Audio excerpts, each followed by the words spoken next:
Coucou la famille, j'ose croire que vous allez bien. Moi en tout cas, Dieu prend soin de moi, ça va très très bien. Alors aujourd'hui, avant de rentrer dans le vif de mon sujet, je suis convaincue de partager avec toi qui suis cette vidéo un passage biblique que le Seigneur a déposé dans mon cœur. Alors, je suis exactement dans Psaume 69-20. Pour certaines versions, c'est 21.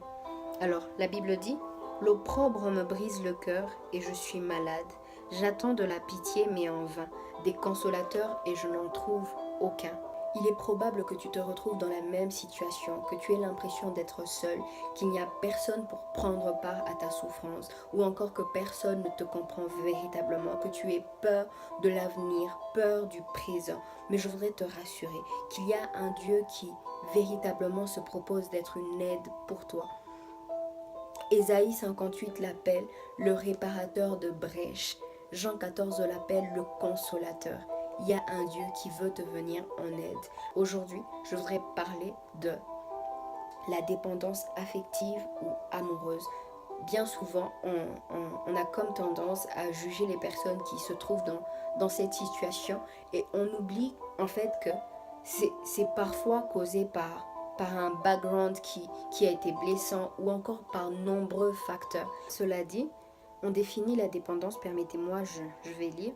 La dépendance est une façon de gérer sa vie à partir des besoins des autres, ou encore qu'elle correspond à une recherche de satisfaction du besoin d'être aimé, reconnu ou valorisé, et qu'elle comporte toujours une dimension de négation de sa propre personne. On peut donc clairement comprendre qu'entre un besoin naturel d'amour et la dépendance, il y a quand même une grande nuance. C'est-à-dire que le besoin naturel sera comblé de manière naturelle, tandis que la dépendance sera uniquement comblée de manière malsaine. Suivant les blessures qui n'ont encore jamais été guéries, ce besoin d'être aimé sera problématique ou même vicié.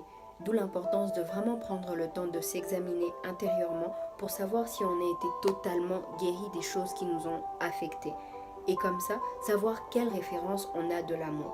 Pour moi, personnellement, je crois fermement que la Bible est le guide parfait dans ce sens-là. On vit dans des sociétés qui nous apprennent malheureusement qu'on entre en relation uniquement pour des consommations émotionnelles.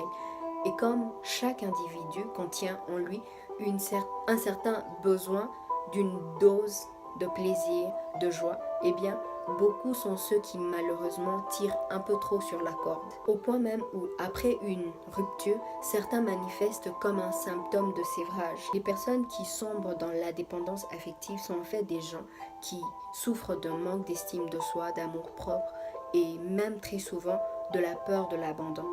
Et ce qui fait qu'ils finissent littéralement par perdre l'échelle des valeurs. Et c'est là précisément qu'on constate un individu qui s'évertue à faire marcher les choses constamment dans une relation qui est devenue toxique et même de manière obsessionnelle. La personne croit en fait qu'elle doit donner 2 fois plus et même abusivement pour être acceptée et aimée. Et puis il y a cette autre catégorie de personnes qui eux veulent dominer et avoir de l'emprise sur leur partenaire ou même les personnes qui les entourent. Et dans ce cas-là, la personne cherchera toujours à se mettre, excusez-moi l'expression, avec un individu bras cassé. Et de cette manière-là, la personne aura l'impression de venir au secours de son partenaire et donc d'une manière être indispensable et selon lui l'impression d'être plus aimé. Il est nécessaire d'être conscient de cette dépendance. Alors si par cette vidéo tu constates qu'il y a un problème relationnel ou encore émotionnel, je voudrais que tu répètes après moi cette toute petite prière. Seigneur Jésus, je crois en ta toute puissance. Je sais que tu es capable de restaurer mon cœur et je crois fermement que tu le feras. Alors délivre-moi de cette dépendance et comble mon cœur de ton amour infini. Donne-moi la force désormais de ne dépendre que de toi et de toi uniquement. Amen.